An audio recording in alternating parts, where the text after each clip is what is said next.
What's up? It's been a while. Hello and welcome to the first annual EPAtv Academy Awards. We're going to be dishing out some big EPs today. That's our award to some of our favorite movies. And it looks exactly like the Oscar. Don't fret. It is different. It is made of plastic. So we're going to go through, we're not going to do every award, but we're going to go through our top 5 films of the year, talk a little bit about them, and then dish out some of the below-the-line stuff, not spend too much time on that, maybe talk about 2023 as a whole, and then we're going to get the hell out of here, I think. We're going to tell you every single movie that's going to win the Oscars when it comes up. We know everything, and let's get into it. So I got a little silly for my 5 spot because some of these other films, technically, yeah, they're better, but this film had the juice. I'm talking 2023's, well, they're all 2023. I'm talking Beau Is Afraid, Ari Aster's 3rd film, an odyssey of an anxiety-riddled man, played by Joaquin Phoenix. It is like 3 hours long, and we saw it. Yeah. Opening night? Yeah, pretty much. On 4/20, we saw Beau Is Afraid. The first time I saw it, I had never seen an Ari Aster film before. I kind of broke my brain a little bit. Loved the shot composition and the framing of everything, but didn't fully get it until the second time I watched it a couple months ago, because I found myself thinking about this movie quite a bit, and the first hour specifically. I think the first hour of this movie is probably my favorite thing of the entire year. Yeah, that first hour is really good. I think the first, are you talking about the sequence when he's with, the family too? Or just the apartment? I'm talking just the urban nightmare, but then that's good too when he's at Nathan Lane's house. There's some really, really funny stuff in there. But I'll read this little thing, and then we can talk about it a little more. Much like how 2023's Barbie or Poor Things satirized the experiences of a woman, Beau Is Afraid satirizes the experience of having a crippling anxiety attack. The first act of this film is an urban fever dream that is equal parts hilarious and unsettling. But as any great odyssey would, it does not stay in its original permutation for long. It must change, and he must leave home. So I love the first part of the film. I love the first part of the film. It begins and ends with Beau struggling for life. If you remember, the first shots of the movie are he's birthed, and then they slap. He's not breathing, and they slap him alive. And then the whole sequence. And the reason I love this movie is Ari Aster is so good at cultivating an ambiance and a sequence.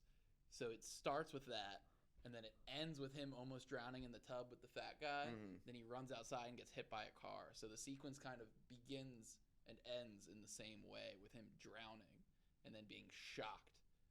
He's getting jump-started, pretty much. And it also, another reason I love this movie is because of the pacing, and it's paced like a panic attack where it slowly builds, and then it drops off a cliff, and then it does that like 4 different times. Do you think, never really thought about this, and I do think this is kind of like, I don't like this in movies, but do you think he died after he got hit by a car? I hadn't really thought of that, but I just thought that's a good point, because the movie gets progressively weirder. He eventually... It's still weird. The whole apartment thing with, it being the sketchiest area of all time, and they all just want to break into the apartment. It's not really real, but the whole movie is just like a fever dream. Yeah, it gets even weirder. Well, yeah. It attacks a penis monster, which kills the guy, the veteran that's hunting him. But I was thinking on the drive up here, one of the lines, which is mad funny, with his new sister, Joey King, at the one part where she's making him smoke something, and he smokes it, and he says, "What is this?" And she just says, 3 things. It's just ridiculous. But after this film, I watched Hereditary and Midsummer, and I'm all in on Ari Aster. He's an incredible director, and he cultivates bone-chilling ambiances. And as someone that struggles from anxiety, as we all do, I feel seen with Beau Is Afraid, which makes me sound insane, but I really enjoyed that film. You're watching that and said, "That's me." Everything that's happening. That's Yeah, it's by no means a perfect film. I would not recommend it to everybody, but for you freaks out there, it's a really good watch. it gets like stuck in your head. I do remember thinking about that movie for like a while after Yeah. we watched it, For sure. and I think all of his movies are like that. Like I don't know. Like Midsummer is honestly one of my favorite movies. Yeah, Like, Midsummer is what it's. Well, I've been ranking my favorite first watches of the year. Midsummer's in the top 4, and I watched like almost 70 movies this year, and it's one of my favorites that I saw. It's really good. He's Loved Midsummer. He's a really good director, and I feel like he's like not necessarily due to make like a big hit, but I think he's something's gonna come, and I think it's gonna be like massive from him. Yeah, for sure. I think his movies just make you feel a very specific way that other filmmakers don't even have the juice to. I just feel like that. dreadful. I feel very dreadful watching his movies. Yeah, which it was nice that Beau Is Afraid is funny for like Mm. pretty much the entire time. It's funny, but it's still bone chilling as well. Yeah. At the same time. So that's what I got on Beau Is Afraid. What is your 5 spot? My number 5, we share this. I have the Holdovers. Yeah. So really good. we can get to the Holdovers when you get it on your list. So what's that number? Is it on yours? Is number 2. Okay. Number 2 on my list. All right. So I'm gonna go right to my 4, and I don't know. I base this a lot of like just based on my enjoyability, and a film that I thought had a lot of good things going for it that was right up my alley was Dream Scenario. I don't think it's a perfect movie. I think it's a little messy. I think the ending's a little bad. Not bad, but like rushed, sort of. But it's got some of my favorite things. It's got Michael Cera. It's got Nick Cage. It's absurdist. I like the directing of it. I thought the editing was good. And just like a bunch of different like messages you can get from the film. And I like themes of like social media and cancel culture and like all of those things kind of combining sort of just into this movie where it's a bunch of fragmented ideas in regards to like those themes. Like they really explore every single thing that can happen to this guy. Mm-hmm. When he puts himself in the scenario where he's like in everyone's dreams. Yeah, and it actually is interesting when you were just talking about it. It reminded me of American Fiction, which was nominated for Best Picture and Best Actor and Best Supporting Actor. Did not really like that movie too much, but it is making commentary on not cancel culture, but it's going for similar things, and I enjoyed it more in Dream Scenario. And I did. Dream Scenario has the best sex scene I've ever seen.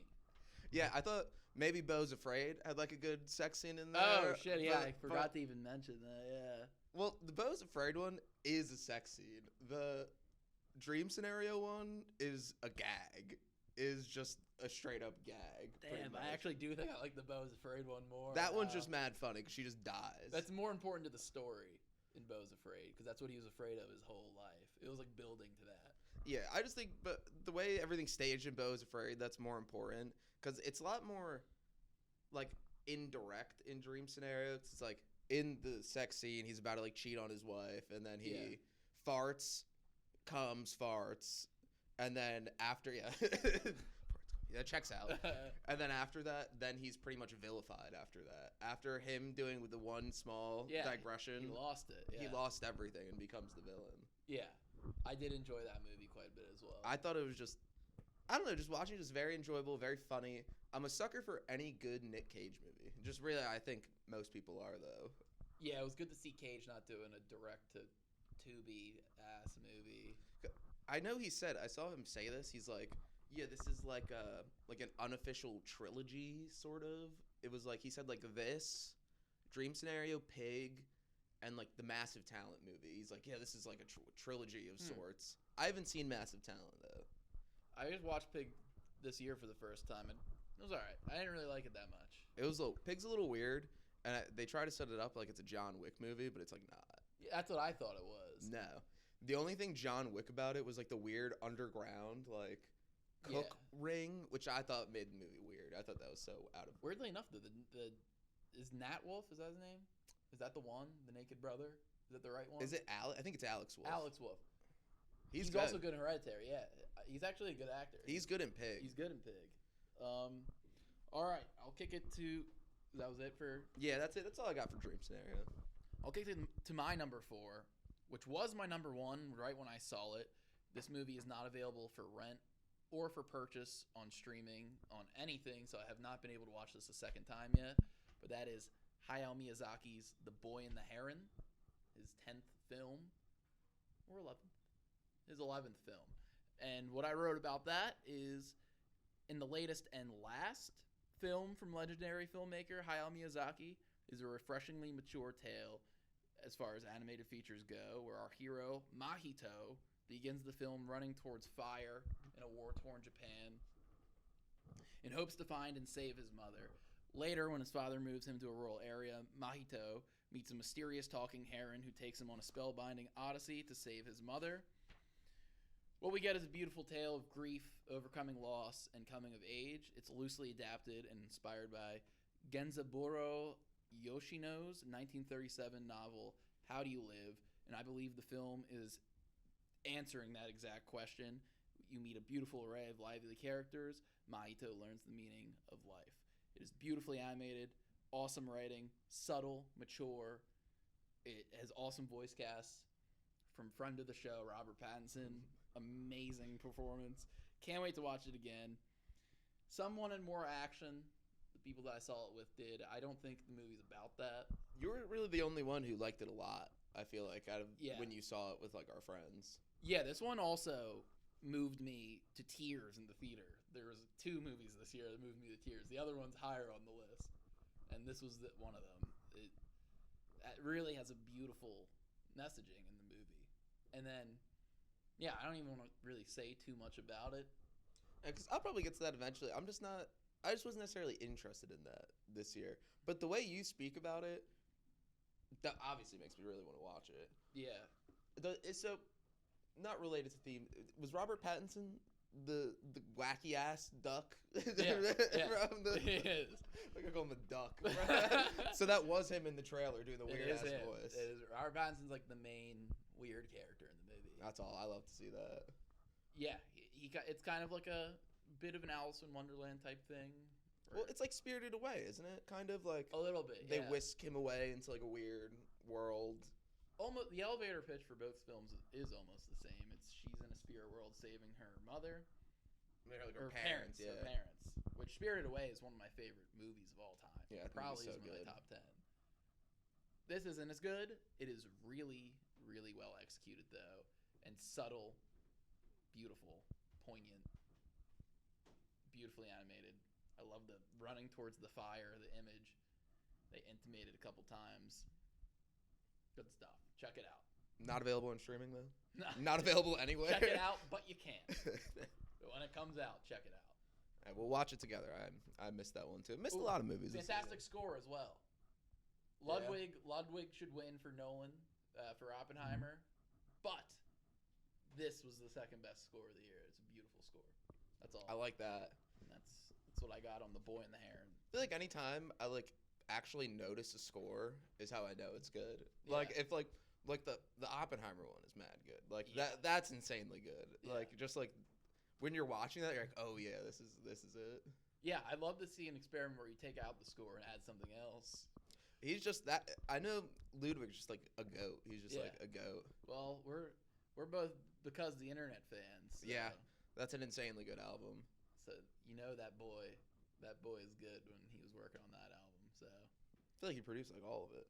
Yeah, we can talk about Oppenheimer a little bit because I know it's not on either of our top 5s.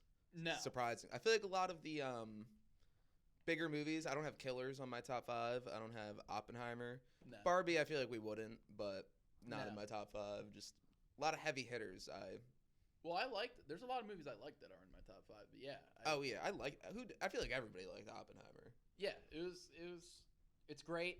When we go over the actual Academy Awards and what they nominated later, I would give it like 6 wins. So I obviously liked it, but just something I think a lot of these movies I like, I just think about them. Like the movies in my top 5 are movies I feel like I think about more than I would. Like Oppenheimer, I watched it.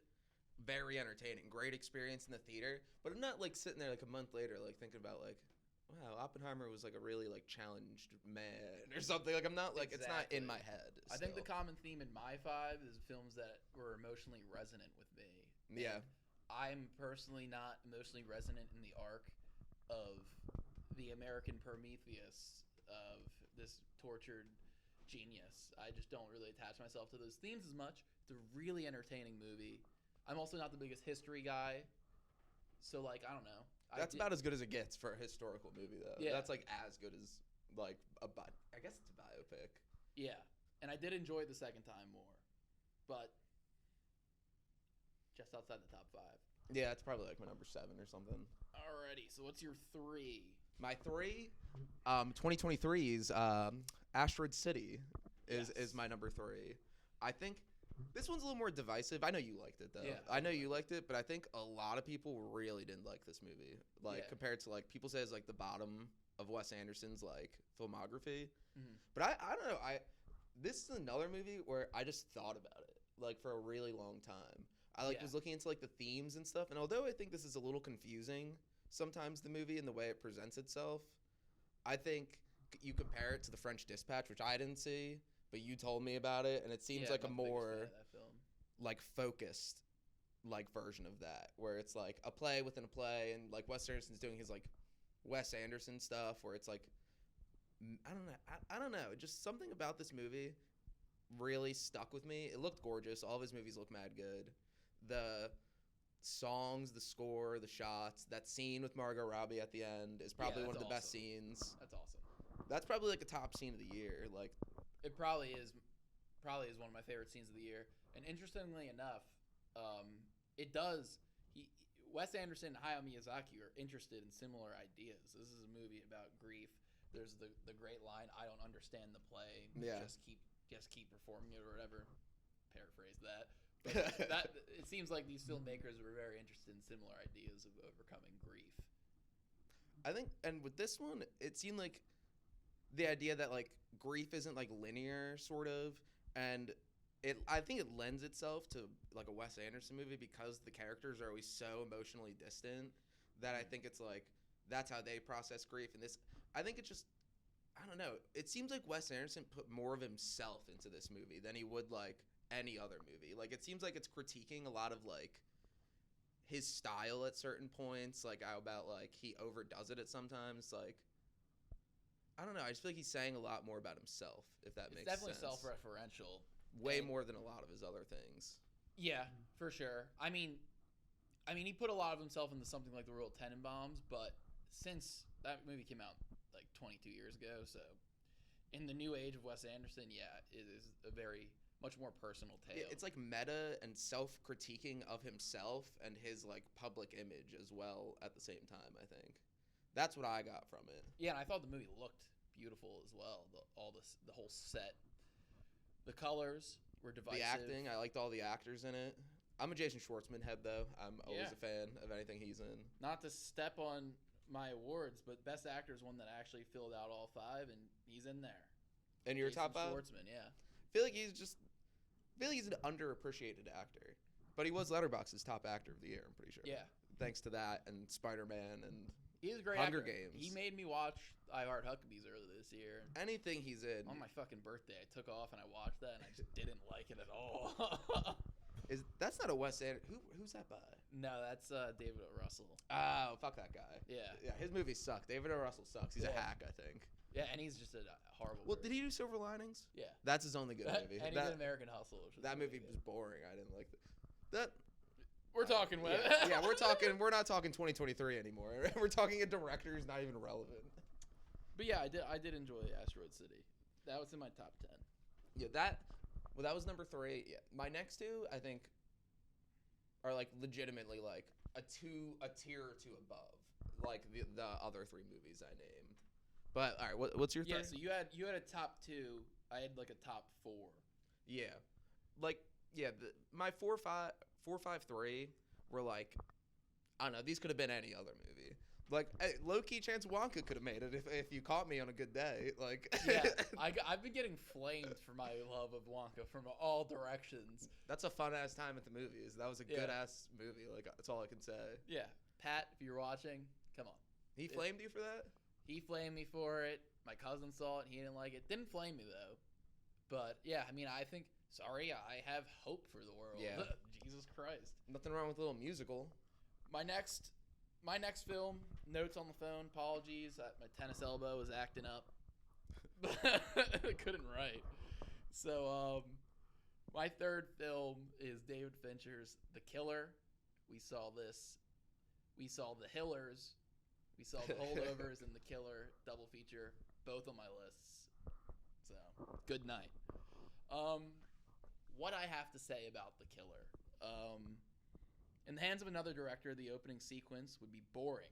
It starts with like an 18-minute sequence of a monologue from this killer as he's lining up a shot, waiting for his heart rate to get below 60 so it can go through the window and not deviate its path. Not many directors pull off that sequence. Not many directors decide to start their movie like that. In the opening monologue, the killer orates his creed to us. In the opening monologue, the killer orates his creed to us, self-aggrandizing about precision, redundancies, apathy, and focus, only to just miss the shot.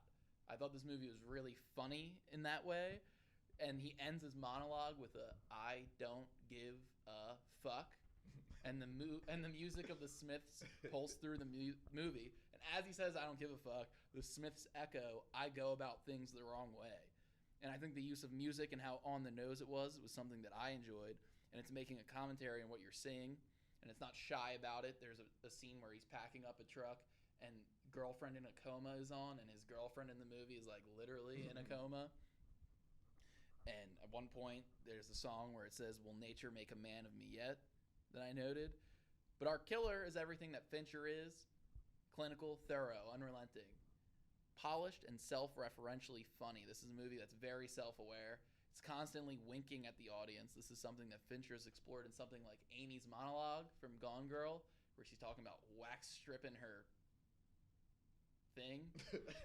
And the killer references Storage Wars, Wordle, and Normies, only in hopes to become one. This is a guy that is just like a hypocritical idiot the entire movie. Fassbender is great. There's a palpable physicality to his presence in this movie, and his face. I don't know if I'm looking into it too much, but like his face is so straight. And if you look up The Killer, the graphic novel, the killer is drawn with a mouth that is literally just a line. So it's almost like he tried to make his face a line, and it works. Because anytime he deviates from that, you notice it immediately. You're like, oh, he's on the ropes, or oh, he's surprised, or oh, he's hungry. At the one part where he's eating, it's fascinating to me for some reason. Just eating the McDonald's. I don't know why. That's fascinating to me. But he talks to us more than he talks to the other characters of the film. He does not and cannot trust anyone until the end where there's a change. I really like that detail. He's constantly wrong. I loved that. And by the end of I don't want to spoil the end. But the reason that this is so high on my list is in the hands of another. This is just a movie. It's a very unique movie. Yeah. But like if David Fincher didn't direct this is just a forgettable ass movie. Yeah, it would be terrible, I think. I think this movie got not hate necessarily, but I think if it was marketed a little more differently. Yeah. I think if this was more marketed as like how you described, like you were saying, it's like he's a hitman who takes himself so seriously, but he's like fucking sucks at his job, like yeah. I remember laughing in the movie. It's funny. We saw it. I feel like I was laughing at beats that other people like weren't laughing. I think it's way more of a comedy than which I think is what I wasn't disappointed when we saw it, but I was like, this was pretty good, but not necessarily what I was expecting. And David Fincher is one of like my favorite directors. Yeah, and it's still, I think if I rewatched it with the lens that I know what the movie is, it would be way better. Like way better. So in the months since, I've seen people criticize this film and say Fincher is mid now and stuff. So I was like, oh, maybe I was wrong. When I rewatched it, I was like, no, I fucking love this movie. It reminds me of Panic Room in the sense that he's taking a premise that if you just give it to any Joe Schmo, it's going to be the most forgettable movie ever. But he shoots it in such a way that is like brilliant. And I do love the Michael Fassbender performance, and there's a real character development in there. Yeah. It's very true to form where this character would develop in this way. He's not going to have some dramatic like, oh, I was wrong. I shouldn't live like this. Yeah, he's only doing this because he's forced to change. Yeah, he's only doing this because he's not good enough at the job anymore. and everyone's trying to just kill him now. So he's Yeah. like, all right, I have to change now. Also, the home invasion sequence where he fights the Brute is Oh, in like Florida or whatever. another that is directed so well. It is kinetic and you feel everything that's happening. It's crazy good. So that's my number 3, The Killer. Yeah, I got no complaints about The Killer. Just I don't know, just different than I thought it would be. There's nothing like technically wrong with it. There's nothing like plot wise wrong with it. I just think it was what a lot of people like weren't expecting a movie like that. Mm-hmm. I think a lot of people are expecting a movie that's like the Glenn Powell Hitman movie that's going to come out. Yeah. I think that's what it seemed like to me, sort of. Well, that movie is seemingly going to be funny in a different way. Like, this movie is funny if you are, like, paying attention. Yeah. If you're just, like, watching it, like, half paying attention, it's not funny at all. But it's funny. And actually, I'll recommend this to the viewer and to you if you rewatch it. On Netflix, put the subtitles on, because I don't know the Smiths' music all that well. But it would say the Smiths songs and what they were saying in the song, and it was just like always matching what you were saying. I do like how he listens to the Smiths. That's just like that's like male manipulator type beat music. That and it was just a cool stylistic. No, that is nice, very cool. Nice soundtrack to have. But yeah, check it out if you haven't seen it. It's on Netflix. Were we on number 2? I think so. Hell yeah. All right, number 2, just decided this now. It's a toss-up between 2 different films, but my number 2 this year is probably Poor Things. I was very excited to see this movie, and it definitely lived up to the hype, and I don't really know how like to describe this other than it was just like an awesome journey. Like, I've never seen a movie that looks that well. Just I love that world they were in. It was like insane world building. All of the characters were good. Even Mark Ruffalo. Like, I know when we watched the trailer for that, you're like, is he gonna fucking talk like that the whole time? Yeah. And that he ended up being one of the best parts of the movie. I think I have like a preference towards Emma Stone. I like Emma Stone a lot. She's my favorite to win the Oscar, but I think it's gonna be Lily Gladstone. Yeah. I want it to be Emma Stone though. Just there's so much to like about this movie, and like a lot of people were saying it's like the adult Barbie. Like this is actually like feminism. Like, and I do agree with that. It's funny because this one was written and directed by a man. Yeah, it was written and directed by a man, and she's just like fucking the whole movie, which I think is kind of like funny to have a movie like that now, because I think like nowadays you see a lot of discourse of people saying like we don't want sex scenes in movies. Yeah. And then the whole crux of this movie was her like she's having sex and growing as a person and like becoming an individual. Yeah. Mainly through sex. And I do think that's kind of like just funny that a movie like that can be so popular, and then you see people complaining about the Oppenheimer sex scene and it's like 3 minutes in a movie. Yeah. Yeah. I too really enjoyed the film. I actually would have nominated Willem Dafoe or Rami Youssef instead of Mark Ruffalo. Yeah, same. I thought they were fucking hilarious the entire time. The scene right in the beginning of the movie where Rami Youssef comes to the house and says, "What a beautiful retard," I cackled to the moon in an empty theater. I thought that was absolutely hilarious. The whole arc is really well earned and awesome. Along the way, she's meeting all these different types of men, all these like archetypes of men that are characterized, like the playboy fool Mark Ruffalo, like the Jared Carmichael is playing. What is he, like a nihilist? Yeah, he's playing like a guy who reads a couple books. Yeah, he's like a scholar. But he's also like a dude. He was a good guy though. He was nice to Emma Stone. Yeah, yeah. But I know what you mean. Yeah, then you have like the manipulator of Christopher Abbott. Then you have the good guy Virgin, Rami Youssef. It was just all really well done. This probably would have been the actual 5 on my list, but I wanted to talk about Beau Is Afraid. But I want more movies to be this weird. Yeah, it was so weird and so funny, and I think oh my God, Yorgos is just a really good director. Yeah, I became a big fan of his work this year. I watched 3 or 4 of his films. I mean, this is like a expensive movie that is like a German expressionist sex comedy. Yeah, with and it's movie so stars good. in it. And it's With about finding out. pig-headed fucking dogs and shit. It's about what being human's all about. This crazy movie with all these weird, abstract, and absurdist things really is just talking about the human experience in the end. Yeah, I thought it was really, really well done satire on like the woman experience, which is funny because there's another movie that is also doing the same thing that I don't like as much, but it's more poppy. That one's more for What, Barbie? Barbie is more for like a mom and her daughter and a bunch of people to watch. That's what I've seen. This is for some freaks. I like I've seen like I don't know if it's like Reddit or TikTok or just online. I've seen comments where it's like Barbie is kind of like just like basic like feminism, and for like a lot of people understand that, but then there's also a shit ton of people who like hear the America Ferrera like monologue and they're like they haven't heard something like that. Yeah. So it's like it's good to look at. I like looking at Barbie in that lens where it's like it is important, even though it is kind of like in your face the message in Barbie.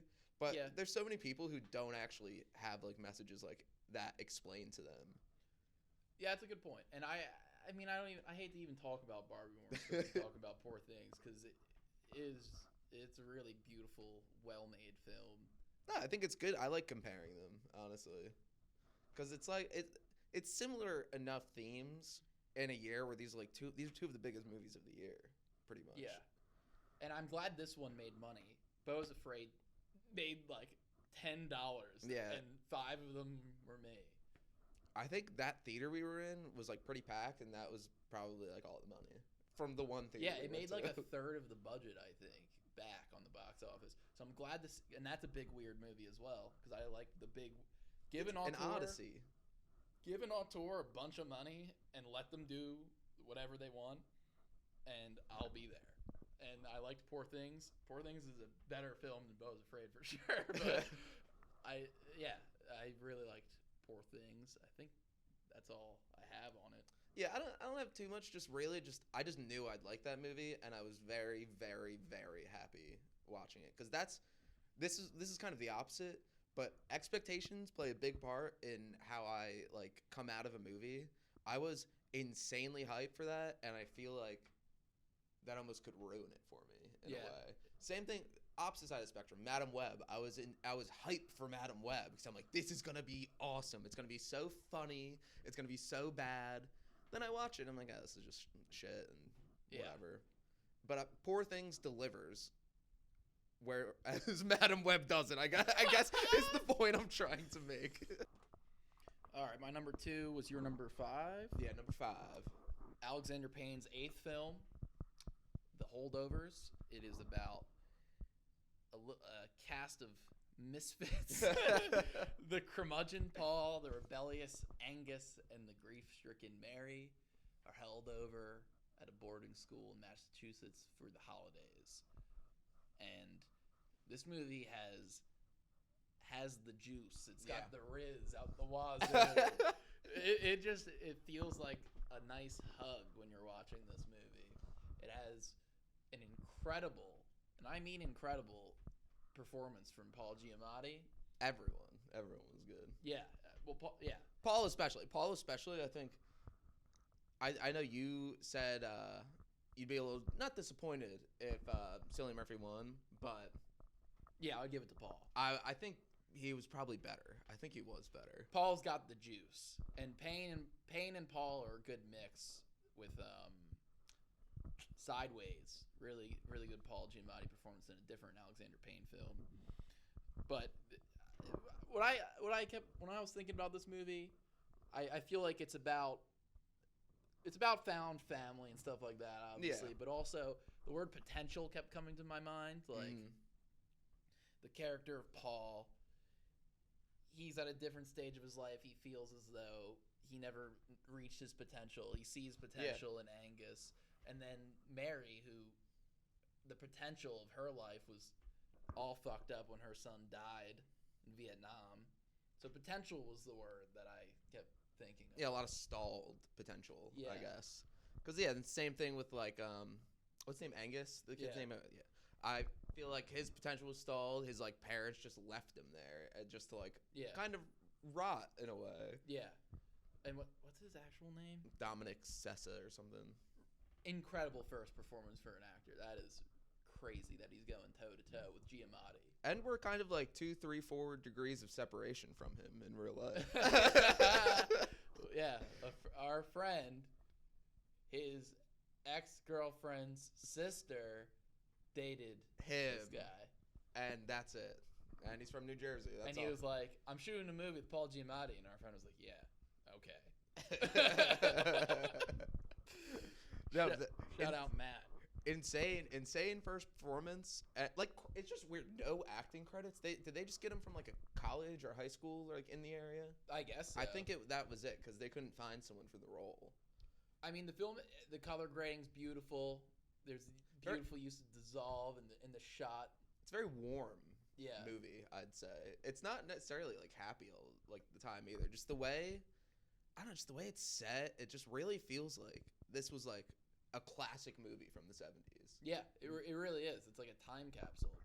And more boarding school movies. I love. they just fuck. I love watching a boarding school movie. Like Saltburn and.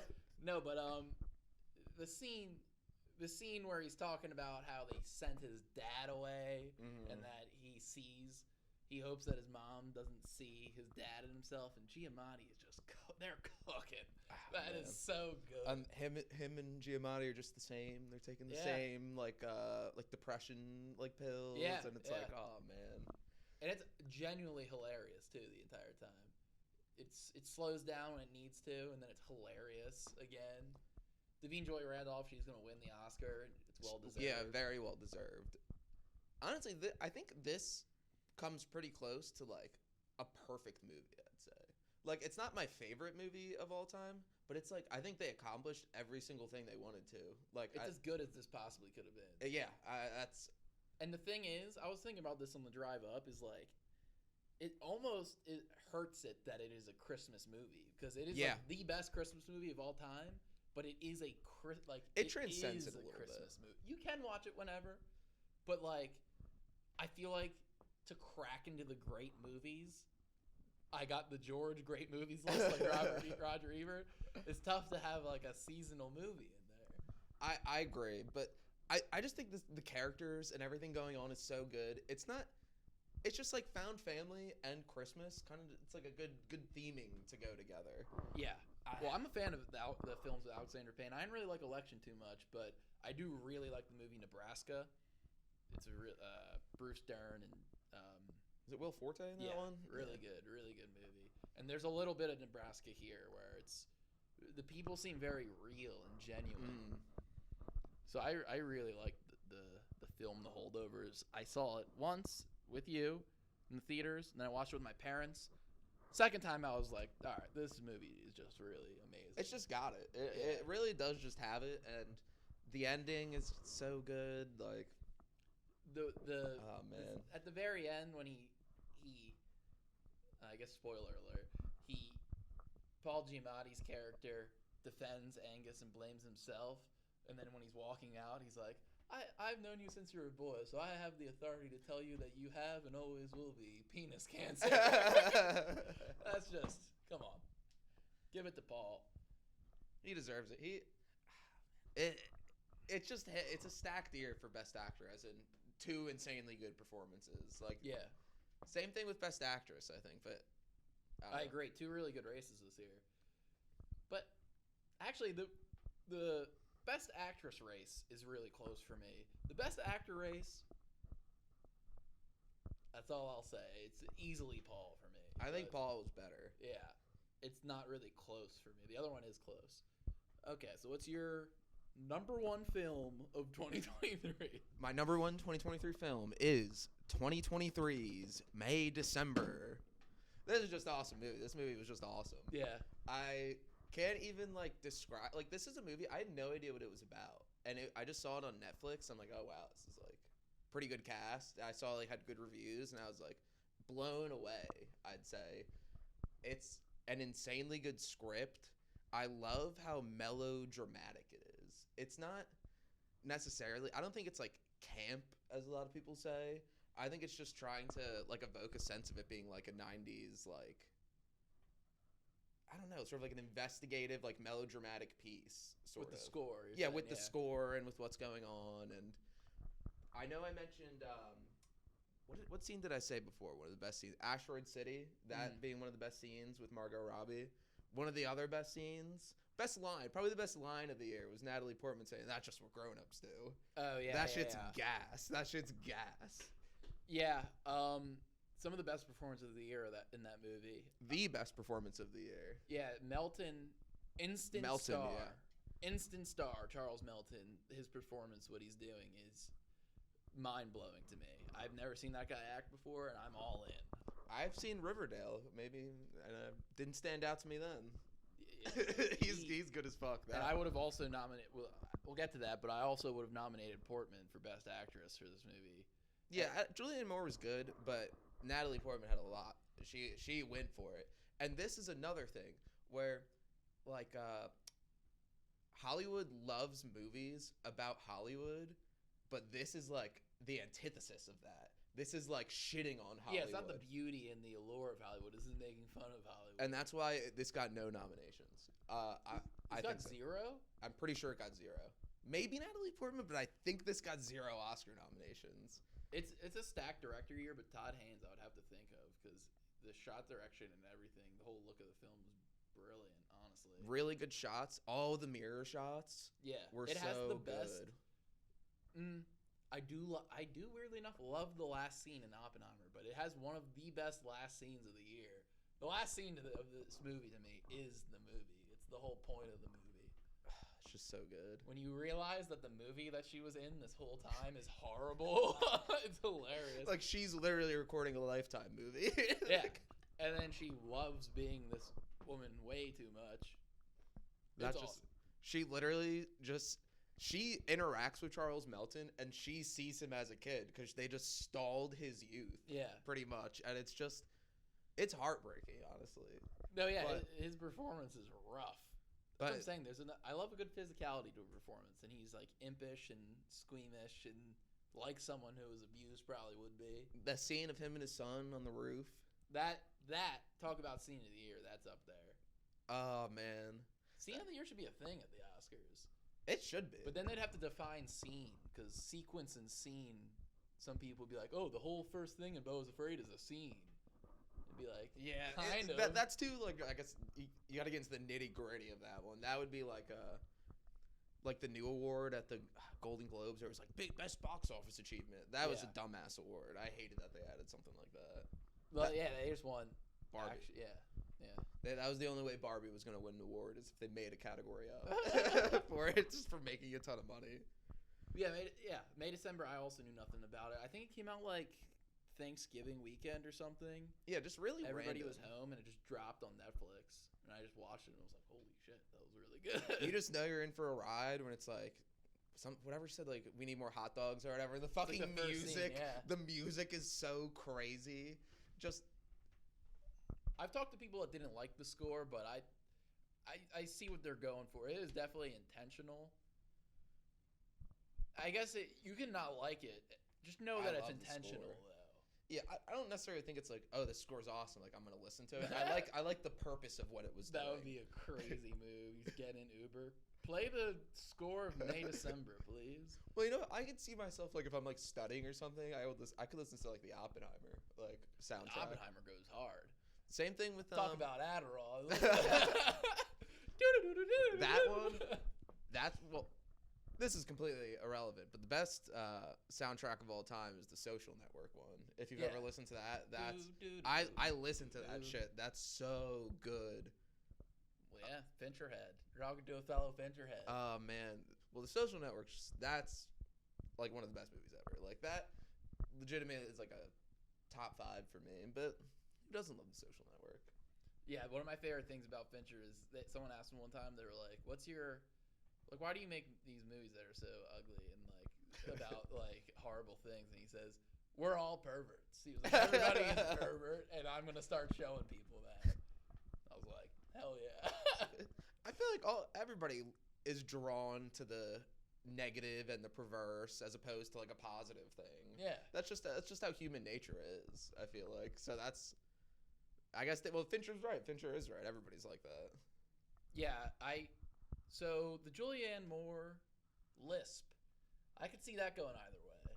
But it's just, I don't know. It just is all so like intentional to me that it's like, even if her lisp was a little bad, it's like, I don't know. I like the movie so much that I'm kind of like buying it. She's good in it. The choice for the lisp is just always like, Yeah, she's the worst, I guess, if I had to say. Like, it's not like bad, but out of the main three, Melton, Portman, then her. So I think the acting in the movie is just literally, I hate just using this word because it sounds ridiculous, but it's fascinating acting. Yeah, that's the scene where Natalie Portman's like doing like a monologue in front of the mirror. Yeah. There's also the scene towards the end. Yeah. There's like the scene where Julianne Moore's daughter is trying on dresses, and they're not sitting next to each other, but the way the shot's designed, it looks like they're sitting next to each other because there's like a mirror. Yeah. And it's just like so good because she's just trying to mirror Julianne Moore the whole movie. It's not like it's like a pretty obvious thing, but it's like just shot so well. Because I know those types of shots, I feel like are kind of hard to accomplish. Yeah, and one thing I will say about May December, I have seen movies like The Killer, and I have seen movies like The Holdovers. I never seen some shit like May December. No, neither have I. And that's why it's just so good. That's why it's like I've just never seen a movie like that. Another crazy sex scene in that movie. Yeah, that's what I'm saying. She has sex with him, and then says, "That's what grown-ups do," and he's just like, yeah, she breaks this man. I'm all in on Melton. I can't wait for him to be in like a bigger anything else, like a bigger movie. I don't know what he's the star. What is he lined up to even do? I haven't seen anything. Sure I hope he doesn't blow this opportunity right now. But he has to be getting. There's a couple actors I'm all in on after seeing them once, and it was Paul Mescal after seeing him in After Sun, Charles Melton after seeing him in this, and then I do like Harris Dickinson, but to a lower degree, and he's in The Iron Claw and in Triangle of Sadness. Well, has he not had like a performance where he was like him, like the guy? Like he's not the main guy. No. Something called Love Child. Charles Melton. I'm rooting for him. That's all I can say. But if this is the best movie he's ever in, and he gives one of the best performances I've ever seen, so good on Melt. He should be accepting that award at the Oscars, not Robert Downey Jr. Yeah, just the way the world works. I would have given it to Mel, and he's not even nominated. So cool. Insane. I do think they don't like it. They don't like Hollywood critiquing. They don't like them being critiqued. Like, well, it's gonna be tough when our Harvey Weinstein movie hits the theaters. They're not. They're not gonna like it. Starring Haney. That's a joke that's not even for anyone watching this. It's like a positive spin on Weinstein's life with Haney. It's a musical. Yeah, Miramax is producing it. But let's see here. Yeah, is that it for May December? Hell yeah. What's your number one movie of 2023? My number one movie of 2023 is. Oh yeah, folks. Is that even coming up on the? Oh yeah, it might sound bad, but it's coming up. It's on the mic. All right. I'll fade this out here. All right. My number one movie of the year came out of left field. The Iron Claw, folks. So a little backstory. I wasn't even super interested in watching this movie, and my friend Mark was like, "You want to come see this?" And I was like, "Sure." And I did, and as the credits roll, I was like weeping, and I just looked over to him, and I was like, "That was pretty sad." And we both had a good laugh. We had a good laugh, but the Iron Claw. So there's a scene early in the movie with Zac Efron, who's fucking amazing, and the girlfriend. I hate it. I forget her name. I hate how I just referred to her as the girlfriend, but he says it's a movie about men. She says like, what do you like here? Like, what are your hobbies? And he says, I want to be with my family, with my brothers. She says, oh, that's sweet. What do you like to do with your brothers? And he says, anything I don't know, just being together, we can do anything. And that's what this movie's about. It is a film about some mental abuse, toxic masculinity, ambition, what drives people, but most importantly, it's about brotherhood. And it's a heartbreaking, well-executed period drama disguised as a sports film. Efron transforms into a godlike physique and delivers a career-defining performance. Sean Durkin opens and closes the film with brilliant, brilliant scenes. And I was moved to tears both times that I saw this movie. I just rewatched it with my parents, and I was crying at the end of it that time, too. I was hiding my face. And it is a film that wants you to cry. I could see someone that didn't like it kind of saying it's trying to manipulate you to tears, but if that's just the story, yeah, it works. Yeah, it just works. That's what actually happened. You can't be like, no, they're being too sad about it. It's like, it is a beautifully composed film. It's really well written. All the color grading's awesome. All of the wrestling sequences are awesome. All the actors. Zac Efron looks like an action figure. He looks fake. He doesn't look like a real person. And it is unbelievable that he wasn't nominated to me for this movie. 0 noms. This movie, 0 nominations. And I would have nominated, I was talking to my friend Mark, I think I would have nominated this at least like 5 times. Durkin was close. We'll get to my nominations. Durkin didn't make it, but Durkin, the director, very close. Best actor, production design. Best picture, I'd assume. Yeah, best picture. No. But yeah, as someone that is a brother and family is important to me, this movie is just like plucking at my heart. And the last scene is so sad. Oh, no. It's so good. And yeah, it's one of the best sports movies I've seen in the last 10 years. I don't care about professional wrestling at all, but all the sequences are really fucking cool. I don't know what else. I don't have like a lot of interesting stuff to say about it. It's just It just hit. Yeah. Really, like, I don't really have like a crazy amount of interesting things about my top 5, other than it's like these just resonated with me. It's just like when I watch these, it's like the movie is going into my brain, and I'm just like, wow. It's just like, yeah. I'm just like not in awe almost. Like, I haven't seen The Iron Claw, but I feel like if I watch it, I will cry like a bunch. Yeah, so in the beginning he says that his family is cursed. His mom told him to follow God, and his dad told him to wrestle. And then he repeats it a couple times in the movie. He says, my dad told us that if we work hard and be together, that we could accomplish anything. And then it's kind of this guy just processing that everything that he's put into wrestling in his life isn't going to save him from anything, any of the doldrums that we go through. From real life. It's not going to stop anything. And then it's kind of just, it's definitely commenting on toxic masculinity, and just like when you realize that, did he really want it, or did his dad want it, and just realizing that it wasn't doing things for him that were positive anymore. And it is a character change. I love it. The Iron Claw, check it out. If you have brothers, watch this movie. It is very much, someone said that it's boy Ladybird. Boy Lady. And it's just it is boy-centric, but I think the girls will love it. My sister gave it 5 stars. She has brothers. She gave it 5 stars. So, how about that, asshole? If the only ladies who have men in their life will like this movie.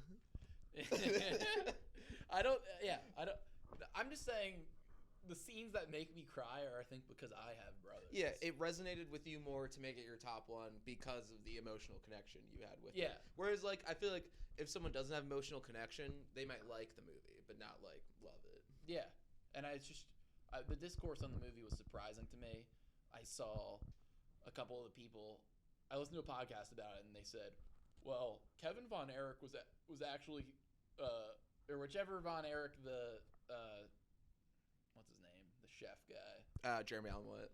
whatever one he played, he was supposed to be like 6'4" in real life, but he's the shortest brother in the movie. I don't know who these people fucking are. That doesn't matter. Who cares?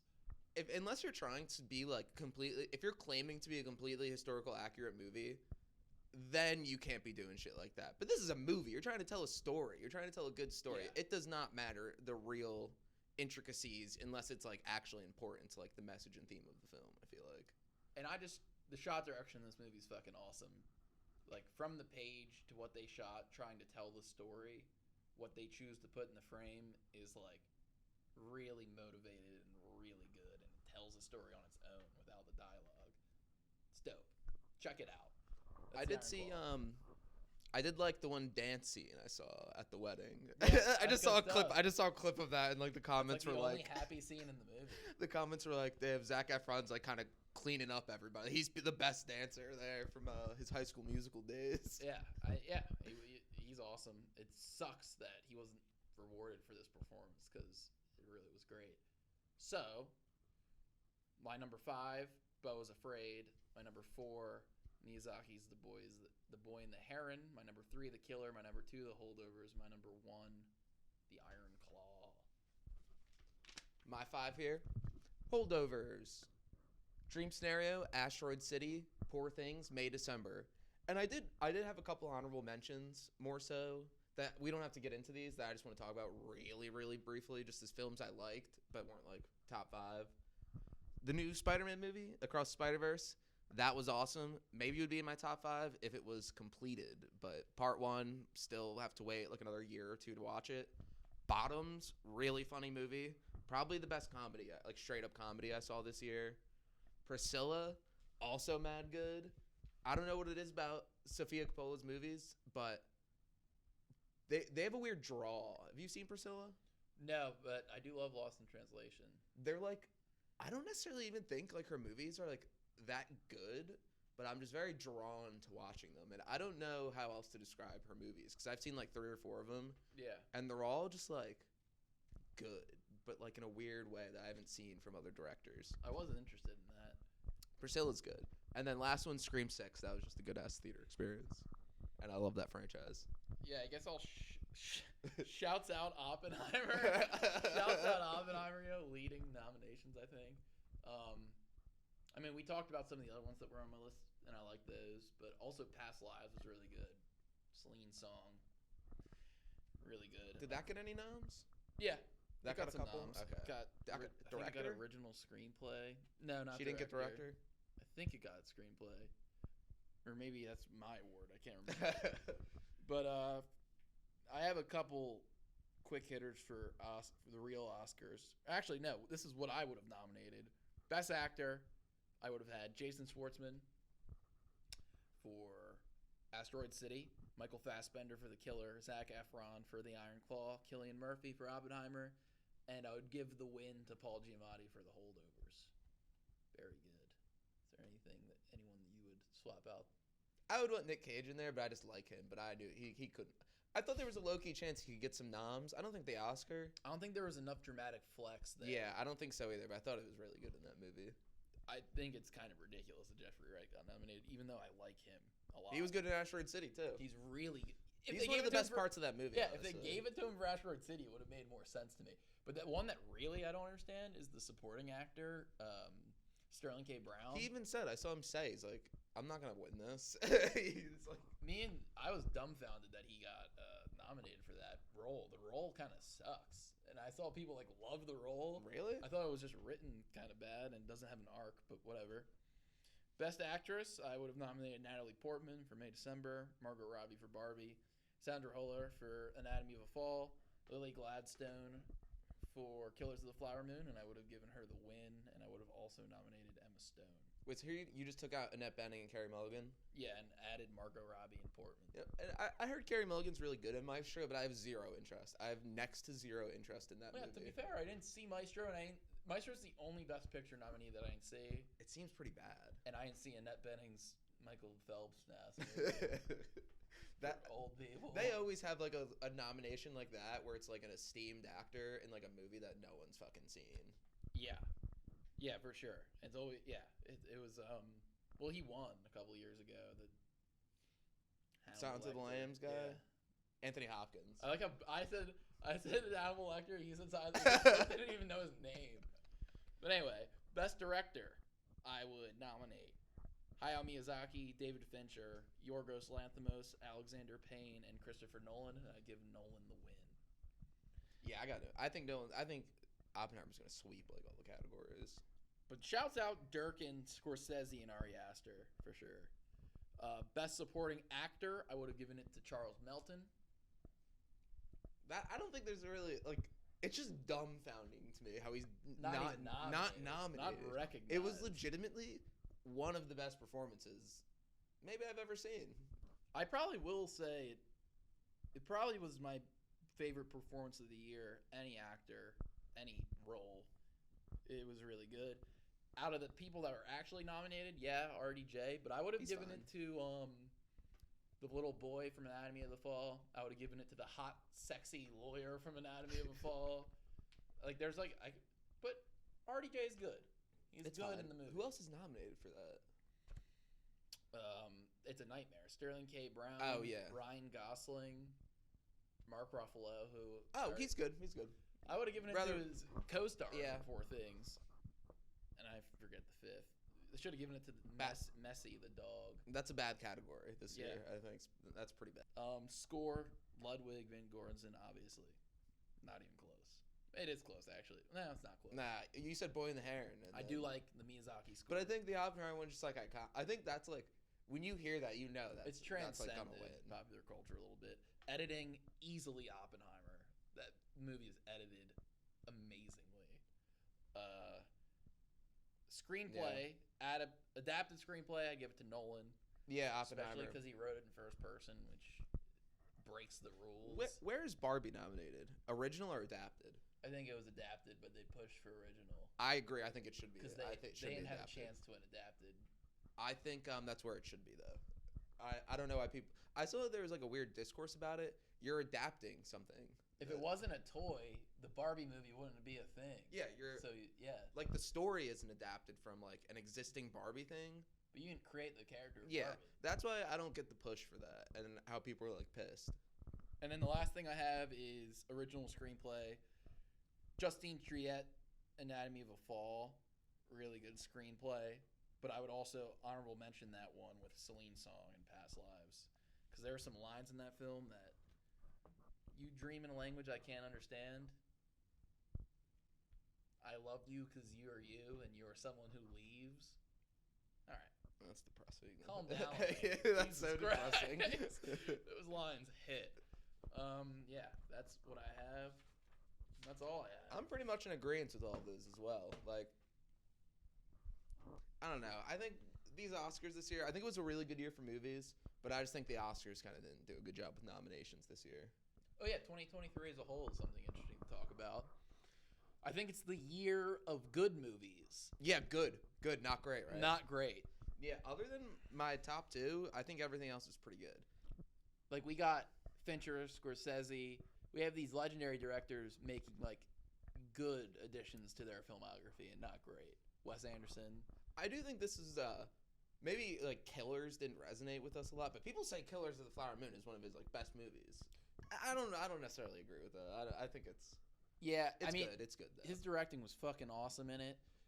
And it's funny because earlier off camera, I think we were talking about Oppenheimer, and I said that it was people that said it was too long were ridiculous, but Killers of the Flower Moon actually might be too long. It was like 3.5 hours long.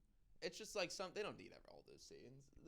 Like, you can just feel it when something's too long. Like, if a movie's I wasn't bored during Oppenheimer. We, like, got off of work, went straight to the movie theater, watched Killers of the Flower Moon, and when I got home, I had to immediately go to bed. Yeah, that's the day. That's the after-work activity is a 4-hour experience. It was my entire evening was watching that movie. It was definitely good, but just not my favorite. I was looking at my list, like all of the 2023 movies I watched.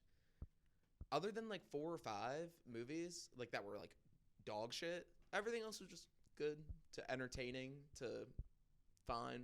Yeah, it was better than the last couple of years, probably, but not. I think so. Not better than 2019. 2019 just had like really good movies, great movies. So, 2023.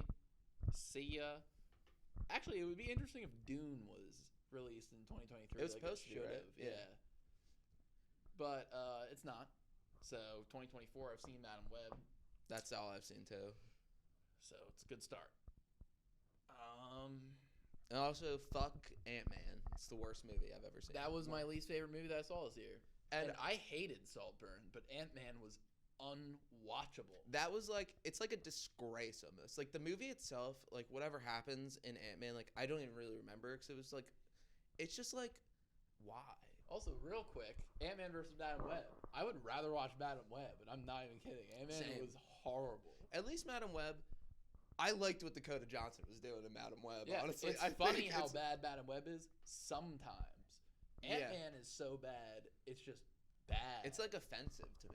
Like it's just like that movie is like ugly. It's ugly and it's all blue screen and it's just like, I don't know. That's a terrible character to give at least 3 Madam movies Web to. was a period piece. Yeah, they play the Beyonce poster. the Beyonce poster. They play Toxic, and the radio guy's like, "This Britney Spears person's gonna be brand huge." new.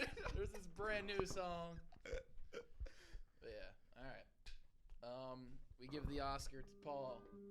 Yeah, this is going to Paul. This is yours, Paul. We'll send it to you. All right. Peace out. Bye. It's nice to hear your voice again. I've waited all day long, even wrote a song for you. It's strange the way you make me feel. With just a word or two, I'd like to do the same for you.